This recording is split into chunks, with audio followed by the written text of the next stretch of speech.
Right, welcome to another Rein in horse racing episode.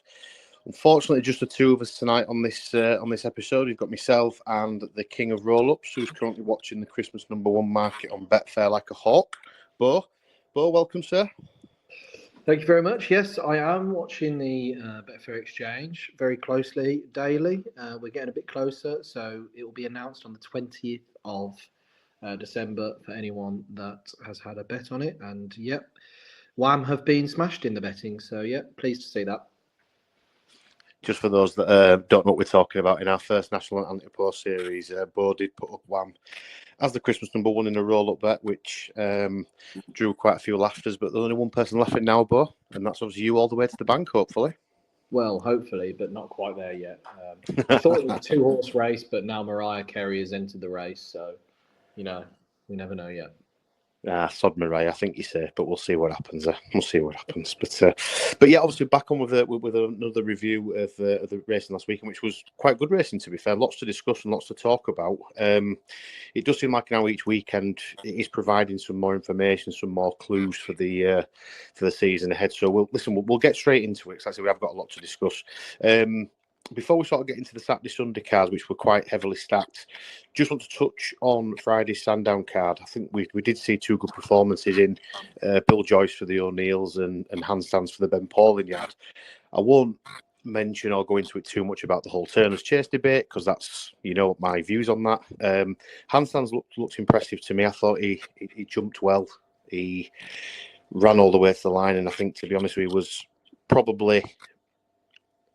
I think probably going to be staying at 3. I know I think someone has mentioned that he might drop down again, but for me, I think the 3 mile is probably where he's going to stay now. I was quite impressed. Bill Joyce just seems to be stacking up that shallow hurdle for an unbelievable race if that's where he decides to go. But did you see those two races?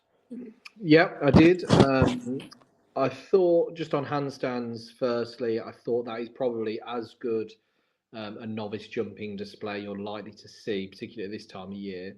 I thought he was brilliant. Ben Pauling's going to have a real headache on his hands now with what they do with them, because he's obviously got the jukebox man as well, who was ultra impressive on debut as well. So he looks like he's got two really, really nice novices to go to war with. And yeah, I was thoroughly impressed with handstands. I mean, it shows you what they think of him. First time in Canton, last time they put him into a grade 2. So, and then obviously he's won a grade 2 here. So they obviously think a lot of him. And Bill Joyce, I'm a big fan of Quebecois, and Bill Joyce just put him to the sword pretty easily. So I think he's a very good horse. One of my friends reminded me the other day of the move for Bill Joyce before the Champion Bumper. I don't know if anyone saw that on the day. So he opened on the day at something like 25-1, and on the off he was backed into 7-1. So they obviously know they had a nice one on their hands, and he looks like a proper galloper. And to be honest, I think it looked like hard work at Sandown this week. And yeah, he looked like he glided through it. So he's definitely one to look forward to, possibly an Albert Bartlett horse. So we'll keep an eye on that. Yeah, I watched the race, the Bill Joyce race especially, and he just looked like he was going to get beat from turning in. He like you said, just galloped into complete submission as soon as he came around that bottom bend. So, no, totally agree on those two. And we'll go obviously into Saturday, which, I mean, we just saw some great action both in the UK and in Ireland. We'll start with the UK races, and I think it's only fair to start with the Tingle Creek. JONBON, who, I mean, I've been critical of him in the past, but I actually thought this was one of his best performances to date. I thought he jumped well. He was clever when he needed to be, when he got in a little bit tight, and never once looked at all in danger to me at all throughout the whole race. Still feel like he has a major race on his hands in the Champion Chase, though. And I've not become a fanboy overnight, but it was hard to not be impressed by the manner that he won on Saturday. Yeah, I mean, I love JONBON. I think he's a flashy individual. That he's just a brilliant jumper, and that's what we love to see. Really, as fans, we love to see these horses over 2 miles really pinging their fences. There was a slight moment of worry right at the start of the race. I can't remember which fence it was when he sort of put down and Nico nearly went out the side door. But apart from that, yeah, there was absolutely nothing to worry about. And I thought he was brilliant. I think he gets a bit of stick on social media. He's a very consistent horse, and if he would have run last year in the Champion Chase, I think there's a very good chance he would have won it. And I just don't think people are quite putting the respect on his name. He's obviously got a difficult task this season with the likes of Gaelic Warrior possibly coming out over 2 miles, and we'll touch on Energumene, etc. But I think he definitely sets the standard in the 2 mile division, and the likes of Gaelic Warrior have got to get to his level. I'm not sure I really buy this doesn't perform around Cheltenham sort of thing. Obviously, we know Sandown is his track, but I wouldn't be so quick to say that he doesn't perform at Cheltenham. Probably Cosbo, to be fair. I think it probably is. I mean, obviously getting beat by was it Alexis de Nuts? I think it was one that beat him. Yeah. I think that sticks in a lot of people's minds. And then I think you've also got his first run of this season. But I mean, the other two, and I think we've mentioned it before. The other two it's been beat by was Al Fabiola, who looked an absolute monster that season. Yeah, and then Constitution Hill, which is absolutely no shame at all seeing his backside go up the hill anyway. So there's an argument both sides. I think that day when he was beaten by Constitution Hill, he might have broken the course record, Constitution Hill. I think, don't quote me on that, but I'm pretty sure that happened. I think he did, didn't he, for a novice? Yeah, I think he did. And El Fabiola is an absolute monster if he gets round. So I don't think there's any harm in coming down to them two. And the Elixir de Nuts thing, I was there that day. And I'm pretty sure he made a Horlicks of one of the fences, maybe 3 out or something. It was just before they came to the straight, wasn't it? I think it might be. Yeah, and it completely killed his momentum. And in a 2 mile chase, that's really going to knock you back. And he wasn't beaten far. I think it was only a nose or something. I haven't done the sort of due diligence on that. But yeah, I just think he gets a lot of hard press. I think he's a fantastic horse. And yeah, I'd really like to see him go one closer this year in the big one for Nicky. Yeah, like you say, definitely set a standard at this moment in time, and that they have got to try and get to him, and we will touch on him shortly. Just staying in the 2 mile division, but this time in the novice, L'EAU de Sud obviously wins again, beats Touch Me Not and Down Memory Lane, who I think everyone will probably agree will remain in people's trackers. I think they both might need a little bit more better ground. Certainly Down Memory Lane, who I mean jumped like a piano, didn't they, really, all the way around.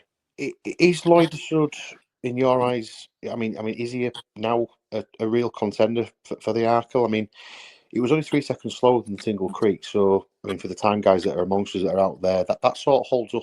Obviously, that he is a good horse, but what I'm saying is, if this is no disrespect to the Skeltons, but if L'EAU de Sud was trained by Nicky Henderson, would we be looking at a 3-1, 4-1 shot rather than a current 8-1 shot?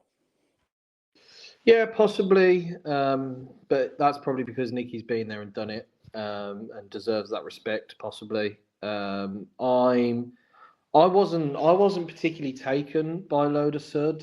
I thought at Cheltenham he was really, really impressive and jumped brilliantly. And this time, for me the big concern is that Touch Me Not made an absolute Horlicks of one of the fences coming up to an important point in the race. I mean, we've all seen it. He went through. We've seen the photos on Twitter, and that killed a lot of momentum. And Down Memory Lane travelled absolutely awfully around the whole course. He jumped terribly, as you said. He needs good ground, doesn't he? He needs much better ground than just Down. Yeah. I mean, he looked to me like a horse that had the handbrake firmly on. But to be fair, I suppose he couldn't really travel. He looked like he needed 4 miles. So I just don't really read into it too much. I know it was a grade 1, but I'm not convinced by it. The only thing I would say is the last 2 fences, people are talking about how he made a bit of a Horlicks and he would have won by further. To my eyes, it just looked like the jockey made the jump look worse than it was. He looked like, to me, he just flicked over both of them pretty safe. And yeah, he didn't really look like he was going away at the line. I'm not convinced by it, to be honest. I would think that there would be at least a couple better in the ARKLE. maybe 3 better, probably from Ireland. I think I jumped on, who was it? I think it might have been Jack's podcast, actually, to be fair, when we did a Spaces, and I was of the similar opinion that I just think Lloyd de Sud will probably find 1 or 2 just too good for him once he gets to Cheltenham in the ARKLE. This Touch Me Not, this Gordon Elliott horse. I mean, he's probably in the rankings of Irish 2 mile very far down the list. And if he didn't make that mistake, I know it's easy to say if. I'm not saying he would have won, but he would have been certainly a lot closer. And that's not anywhere near the top Irish horses for me. So totally agree. I think time will tell with Lloyd de Sud, definitely. We'll pop over to Navan. We saw Jasmine DeVoe winning over 2 miles. I think for me, very short and sweet review on him. He clearly got an engine, needs to jump miles better than that. And if it was me, not that I've got any of the pedigree that Willie Mullins has, but I can only see him going up in tripping time rather than staying at 2 miles. Yeah, I mean, he jumped really slowly, jumped really carefully. The one thing I would say is if they can't sort his jumping out, he's not winning anything at Cheltenham. He was too slow. He was too cumbersome over them. It doesn't matter how good your engine is. Jumping like that, I don't think he can win anything. So the horse in second is a plodder. He does have an engine, but they did bypass one of the hurdles coming in, which looked to me when I watched it back like that's where he made up a bit of ground on them. Yeah, I don't really see many positives from that run, to be honest. No, and I just, when I watched it back again, I just think if he doesn't improve tenfold, things are going to happen too quickly for him in the Supreme. He's not going to be anywhere near that. So I think if you backed him for a Super, I mean, one thing I would say is that I saw Bet365. I think it might have been something like that. I had him at like 5-1 for the Gallagher, for the Turners novice, which is just absolutely ludicrous. But I suppose that's where we're currently at in terms of anti-post betting. But we'll move swiftly on, because I think one of the most eye-catching performances for me over the weekend was Atlantique's chasing debut over 2.5 miles. He certainly looks like he's a decent future over bigger obstacles, probably much better than what he had over hurdles, even though his hurdles wasn't particularly bad. I mean, it wasn't Paul Field he's beaten him and either behind him, and I just like the way that he pulled away at the end. Obviously, Willie Mullins has got a rich crop of novice chasers this year. Do you think Atlantique could look towards the Browns, or maybe even be involved in the Browns picture? I mean, I know obviously that Madgebur's just been, I think Madgebur's entered in is it a 2 mile chase, I think, this weekend? Yeah. So do you think Atlantique can maybe be the one that might step up as well and sit in the staying chases that he's got?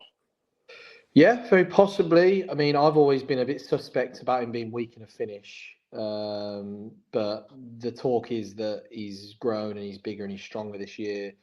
I know when we were at Close Sutton last year, it was definitely a horse that Willie really liked. He said to me, we were standing next to State Man, and I think he just turned to me and said, "Have you backed Atlantique for the Ballymore or whatever it was called then, the Barring Bingham?" And he said, "I think that's probably one of our best chances." I'm not sure if at the time he didn't know where Ballyburn was going to go, but yeah. So they obviously think a lot of him. Well, all the talk when we were there, whenever we mentioned Atlantique, it was all about, it'll be a great horse next year over fences. Yeah, that's all they kept saying all the time. Yeah, they did really want to see him over a fence, and he was really impressive, and I thought he jumped really well. And as you say, as a maiden goes, it was a very, very good chase field to put away with such ease. I'm definitely keeping the 3 in behind in my notebook, because I'm convinced that they're looking at some sort of handicap with them.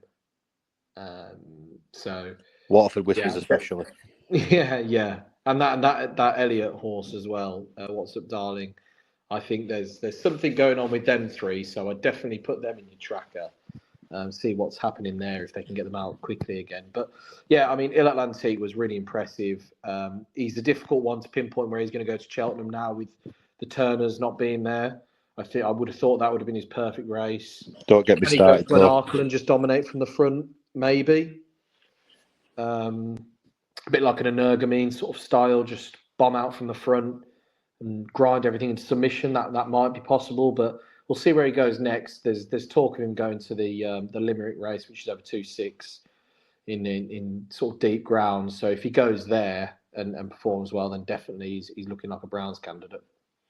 Yeah, and I'm sure that race will probably decide where he goes next after that. And I suppose while we're speaking about Energumene, it's probably the right time to bring him into the conversation, because obviously he was out on Sunday at Cork, returned after a long time off. Two big questions with regards to Energumene for me.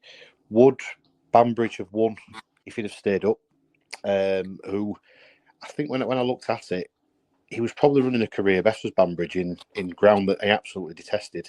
And the second question is, now that Energumene is back, is can he be a real threat in the champion chase picture to JONBON and Gaelic Warrior? Yeah, I mean, on the first point, yeah, I agree. I think Banbridge would have beaten him. Banbridge was given an RPR of 170. Energumene given an RPR of 165. I'm not using that as gospel. I'm just telling you what. No, but it was also giving weight to Energumene as well, wasn't he? Was it £7, £6? Oh, okay, that probably explains the difference in the RPR. But yes, he was giving weight to Energumene. I think Banbridge would have won. Yeah, I do. But I think it was an absolutely fantastic run by Energumene, regardless if he was beaten by Banbridge or not. To beat Dino Blue by 10 lengths. I know he was getting a bit of weight there, but to beat her so convincingly, and also to make all the donkey work, which I know is how he likes to run. But to do all of that at the age of 10, off that layoff, I thought was fantastic. Do I think he can challenge the champion chase? Probably not. I probably think the 11-year-old side of things would put me off, and I'd like to think something was going to come through with more improvement. But nonetheless, I thought it was a fantastic run, and they must be absolutely over the moon with that, I would have thought. Yeah, the only way I can see him coming into the picture in March at the champion chase would be if, and it has done, to be fair, the last few years, is if it comes up an absolute bog. Yeah.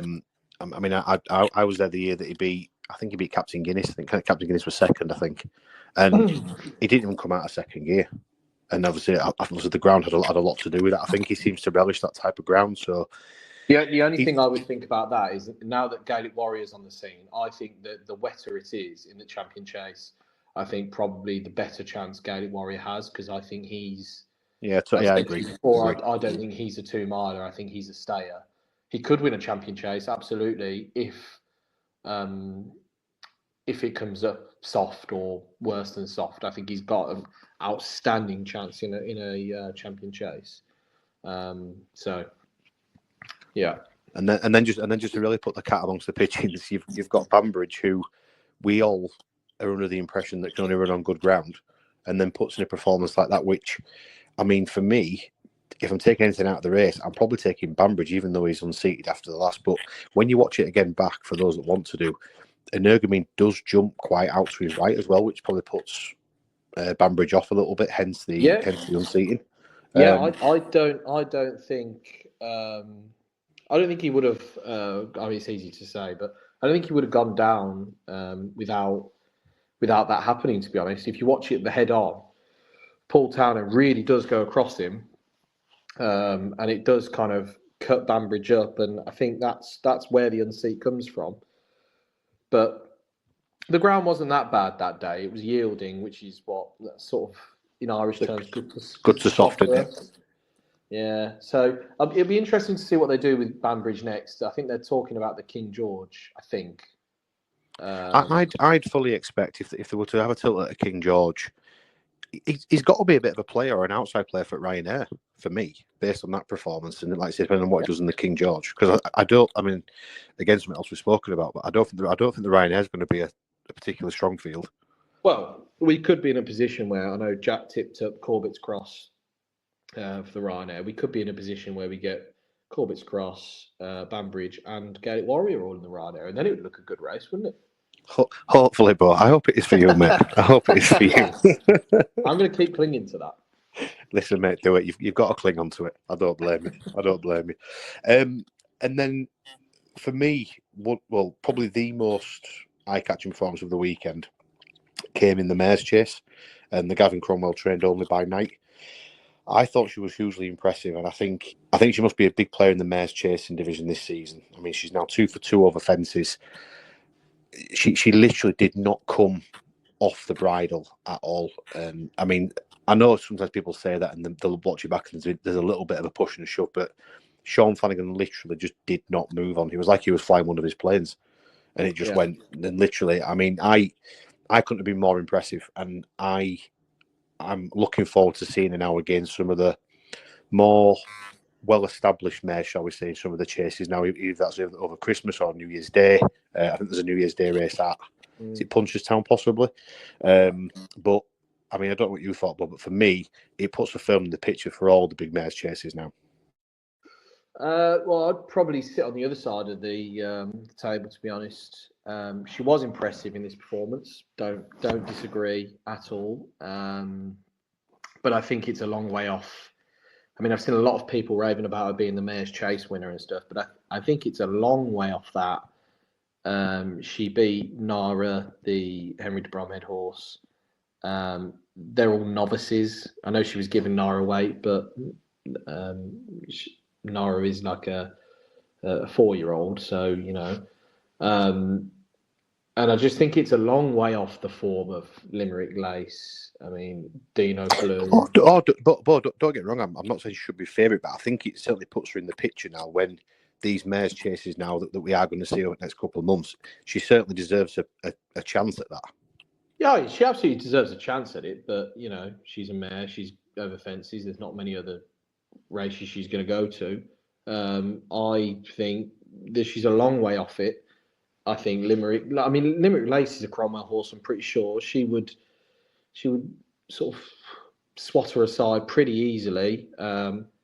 Good to soft ground. I think Dino Blue is a very, very good bet in it. This, I think, only by night. I can't remember what price I saw. 12 to 1, something like that.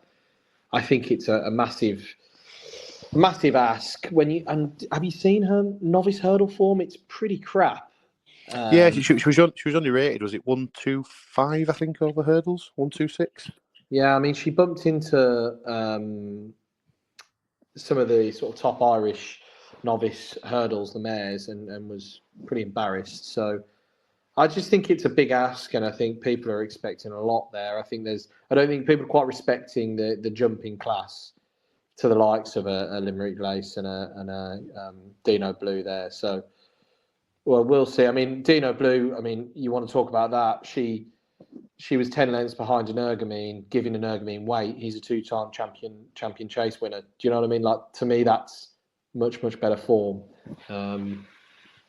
So, yeah, I mean, on it. Can't argue with that at all. And I mean, mares can be temperamental, can't they, as well? That's the other thing. For sure. I mean, don't get me wrong.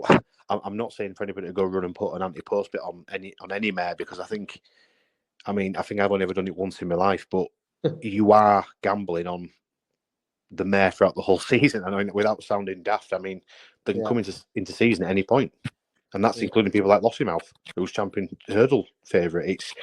Mares are always a bit more riskier. I mean, Dino Blue is the favourite at 4 to 1. Only by night is 12 to 1 top price, but generally kind of 10 to 1. She's 8 to 1 in a place.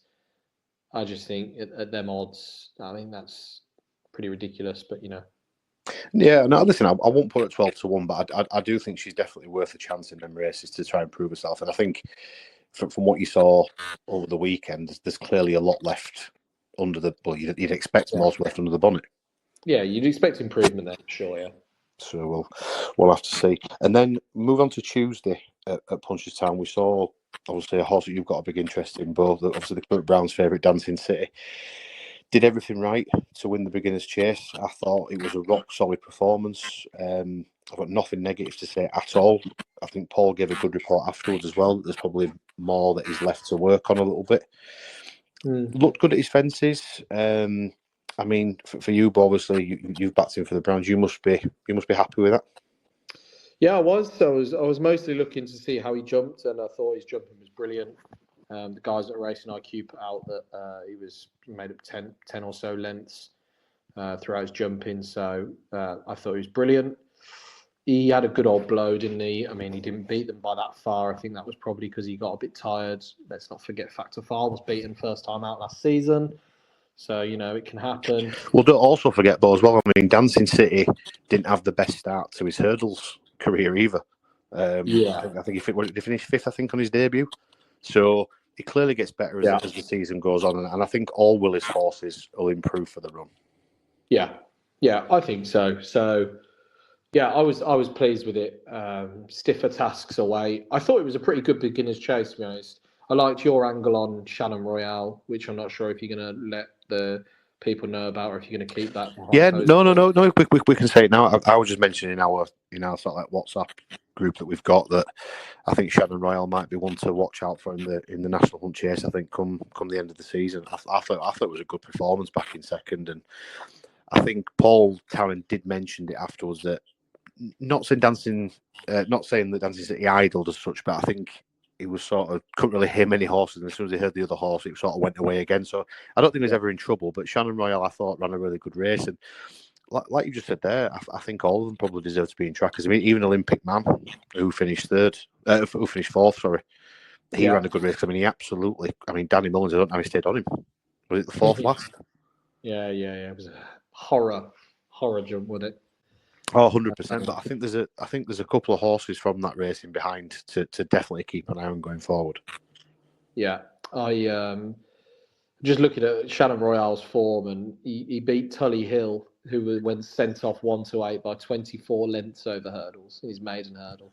I saw that. I thought that was funny.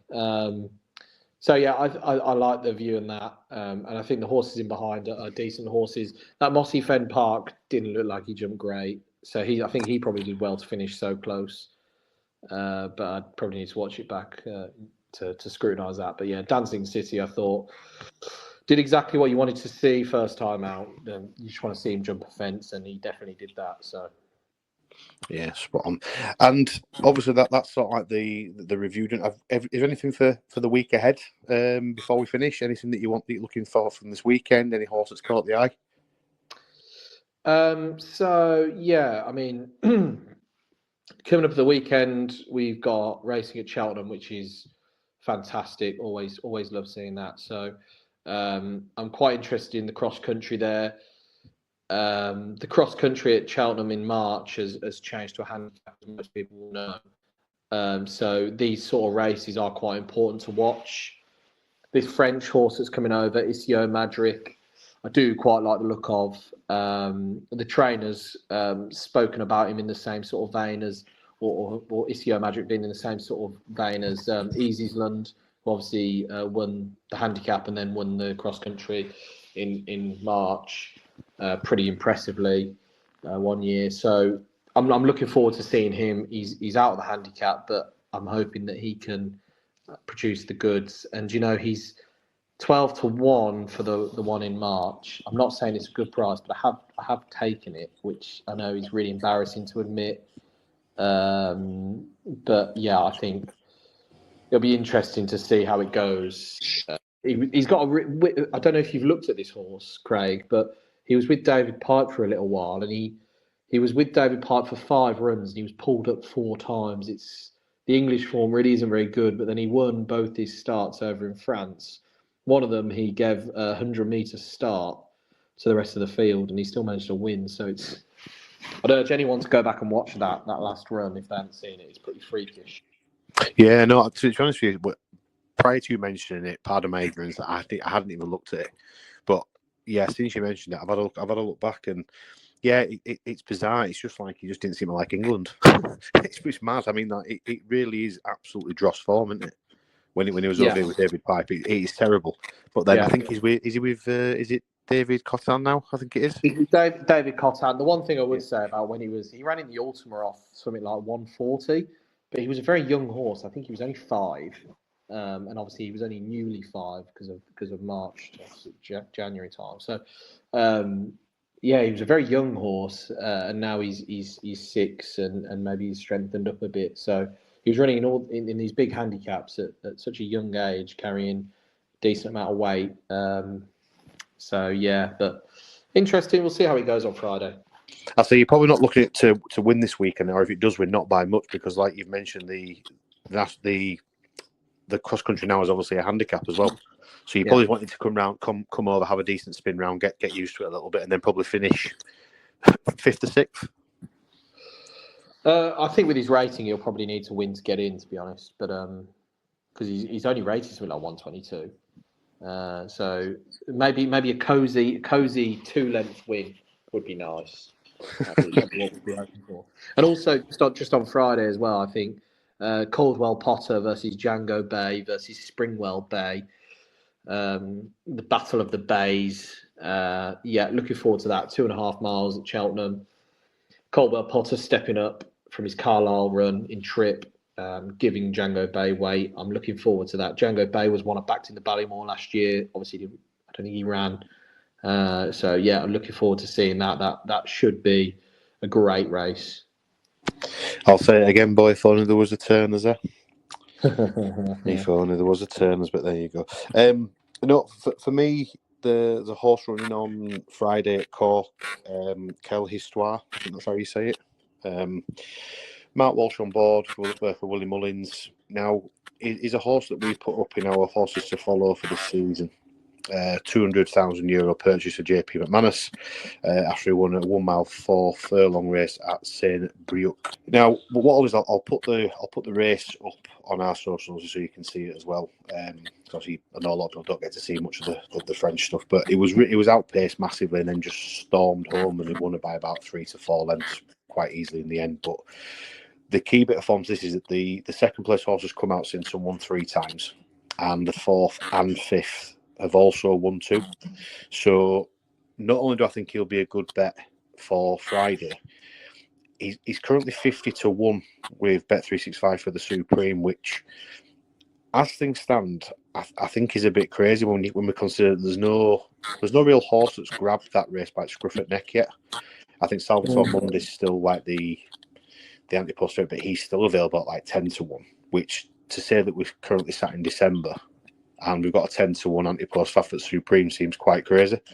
So I won't put anybody off maybe doing an SP fav and double for the Supreme or something like that. I think he's well worth a punt. And listen, if he don't, obviously, if he don't win on Friday, he won't be running the Supreme. But he's definitely one to have a look at, I think. And like I say, I think obviously all the connections there. JP, he has got one horse to probably consider when he runs Kilgane. Yeah, for Rob Kerr is in there as well, who's going to be running. So I imagine it'll be those two that'll be sort of fighting it out. But he's definitely one to have a look at. And I think 50 to 1, like I say, in that current anti-post market is just way too big at this moment in time. Yeah, I think if either one of them puts the other to the sword pretty convincingly, I think they could massively shorten in the anti-post markets. I think they've both got a lofty reputation, so we'll have to see. I haven't backed either of them actually for Cheltenham, so I'll have to take a look and see what I think. Well, Quelle Histoire is quite strange. So Bet365 got it at 50 to 1, and then after that it's sort of like 25s and below.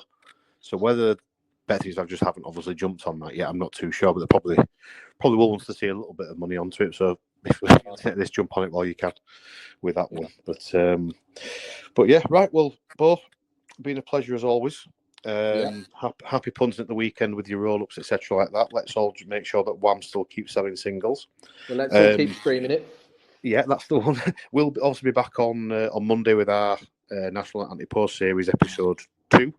And obviously myself and Bo, probably Jack, and hopefully James will be on as well, just to sort of run through anything from the weekend that we've seen that maybe we might want to put up as an anti-post bet. But yeah, thanks so much for coming on, mate, as always. Yeah, thanks for having me. And, happy punting to everyone this weekend. Enjoy Cheltenham. It's always good to see racing at Cheltenham.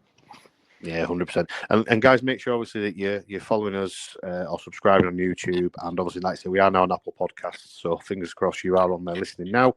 Make sure you're following us on there as well. And we'll catch up with you next week. Cheers, guys. All right.